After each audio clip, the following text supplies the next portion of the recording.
ছাগলদের জীবন কেমন? কিভাবে কাটে তাদের প্রতিদিনের সময়? আসুন দেখি তাদের সহজ কিন্তু মজার জীবনধারা। সকালের প্রথম কাজ হলো খাবারের খোঁজ। ঘুম থেকে উঠেই ছাগলরা খোলা মাঠের দিকে ছুটে যায়, যেখানে সতেজ ঘাস অপেক্ষা করছে।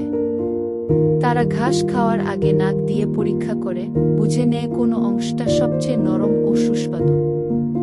তারপর ধীরে ধীরে মুখ নামিয়ে দাঁত দিয়ে ঘাস ছিঁড়ে খায়। ছাগলরা সাধারণত দল বেঁধে খায়, তবে কেউ কেউ একটু একা থাকতে পছন্দ করে। ছোট বাচ্চা ছাগলগুলো বড়দের অনুসরণ করে খেতে শিখছে, মাঝে মাঝে মাটির গন্ধ শুকে নতুন স্বাদের ঘাস খোঁজার চেষ্টা করছে। খাওয়ার পর শুরু হয় বিশ্রামের পালা। গরমের সময় ছাগলরা সাধারণত গাছের ছায়ে গিয়ে শুয়ে থাকে। কেউ গা চুলকায়, কেউ বা হালকা ঝিমিয়ে নেয়।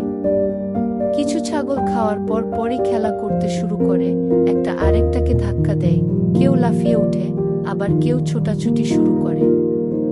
ছাগলরা খুব সামাজিক প্রাণী, তাই তাদের সব সময় একসঙ্গে থাকতে দেখা যায়। তবে মাঝে মাঝে দু একটি ছাগল একটু নিরিবিলি সময় কাটাতে গাছের নিচে বা পাহাড়ের ধারে চলে যায়। বিকেলবেলা আবারও শুরু হয় খাবার খাওয়ার পর্ব। এবার তারা একটু ধীরগতিতে খায়, কারণ দিনের ক্লান্তি তাদের শরীরে এসে জমেছে। কিছু ছাগল আশপাশের গাছের পাতা, লতাগুল্ম খেতে চেষ্টা করে, বিশেষ করে যদি তারা কোনো মিষ্টি গন্ধ পায়। এদিকে বাচ্চা ছাগলগুলো তখনও খেলায় ব্যস্ত।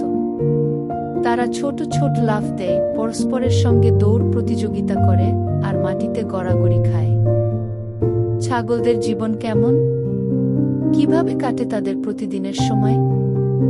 আসুন দেখি তাদের সহজ কিন্তু মজার জীবনধারা। সকালের প্রথম কাজ হলো খাবারের খোঁজ। ঘুম থেকে উঠেই ছাগলরা খোলা মাঠের দিকে ছুটে যায়, যেখানে সতেজ ঘাস অপেক্ষা করছে। তারা ঘাস খাওয়ার আগে নাক দিয়ে পরীক্ষা করে বুঝে নেয় কোনো অংশটা সবচেয়ে নরম ও সুস্বাদু। তারপর ধীরে ধীরে মুখ নামিয়ে দাঁত দিয়ে ঘাস ছিঁড়ে খায়। ছাগলরা সাধারণত দল বেঁধে খায়, তবে কেউ কেউ একটু একা থাকতে পছন্দ করে। ছোট বাচ্চা ছাগলগুলো বড়দের অনুসরণ